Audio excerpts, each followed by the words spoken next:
Hi, welcome back to my channel. In this video, I will be talking about the internal carotid artery. So first of all, you should know that there are there is a common carotid artery, right? And it divides into two, which is external carotid artery and internal carotid artery.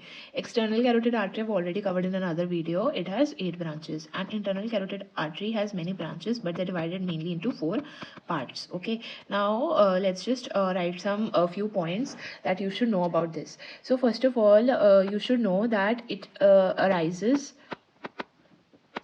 at the upper border of thyroid cartilage at C3 C4 level. Then it is a principal artery of brain and orbit. Alright, now I tried to search a lot of diagrams, but first of all we'll just go through one schematic diagram so that you have a basic background knowledge. Alright, so I will just draw a rough diagram supposedly which will help you to remember most of it. Alright, so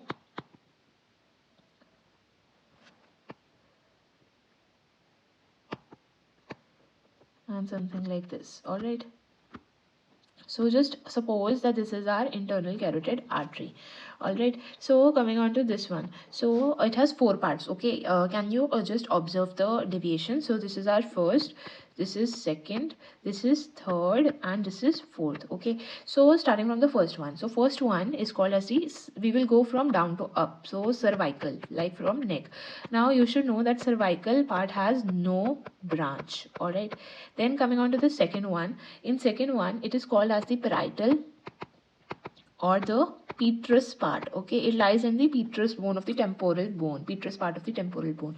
Now here you have to remember just two things, that there are 2 branches. Okay, number part is 2 and then there are 2 branches. Now which are these branches? These are pterygoid branch, which will go through the foramen lacerum, and which will anastomose with greater palatine artery. And the second branch is our cardiotympanic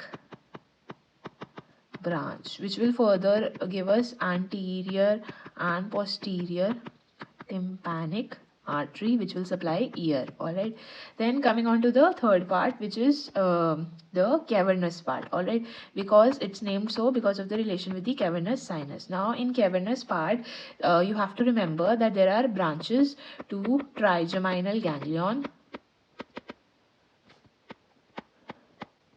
Then we will have hypophyseal branches, and then another you have to remember is that we will have meningeal branches. Alright, then coming on to the fourth one. Now in fourth one, the most important part you should know, it is the cerebral part. Alright, then in cerebral part you have to remember around, I think, 5 branches.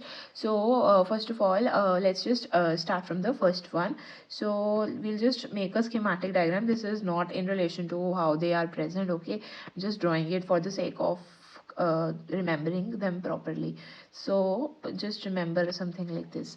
So so first of all, first is the anterior cerebral artery, then second is middle cerebral artery. Alright, then we have posterior communicating artery, then we have fourth anterior choroidal artery. Alright, and then last and the most important is ophthalmic artery. Okay, now I will just go through the questions that you were asked in relation to this topic specifically. So first of all, there is question ki internal carotid artery is branch of. Okay, so then second question is level of bifurcation, okay, of common carotid artery. Then see, is branch of common carotid artery is thyroid cartilage, right? Then I'll just increase this, and then specifically you should know one thing, key first, second and third part, okay, they have a S shape curve which is called as the carotid siphon of angiograms. Okay, this is the question they ask. Then you can be asked about the largest branch of internal carotid artery. So largest branch of internal carotid artery. So in this you have to remember middle cerebral artery. Okay, then these are the questions that are asked. Okay, then coming on to yeah, so I forgot to add the pictures, just give me a second. Yeah, so these are the diagrams that are given on the internet. So let's just go through if we have covered the part specifically nicely, so you will be able to like make out from these photographs. All right, so just give me a second. Yeah, so first of all, I told you there are four parts, right? So cervical, petrous, cavernous, and we had cerebral. Okay, it's not mentioned, we will mention it. So this is a cerebral part. Why is it called cerebral? Because it is related to base of skull. Okay, now cervical, no branch, right? Then petrous had two branches, pterygoid branch, right, and cardiotympanic branch, right? I hope you are able to recall. Then cavernous, lying around the cavernous, so it had hypophyseal branch, remember, and it had trigeminal ganglion branches, and it had meningeal branches. Okay, you have to remember this.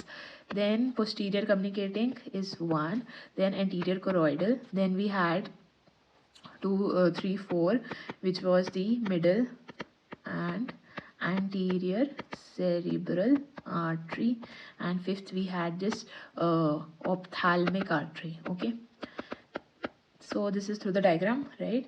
And this has a S shape curve, and this is carotid siphon of angiograms. Okay, then one more question I forgot to write here.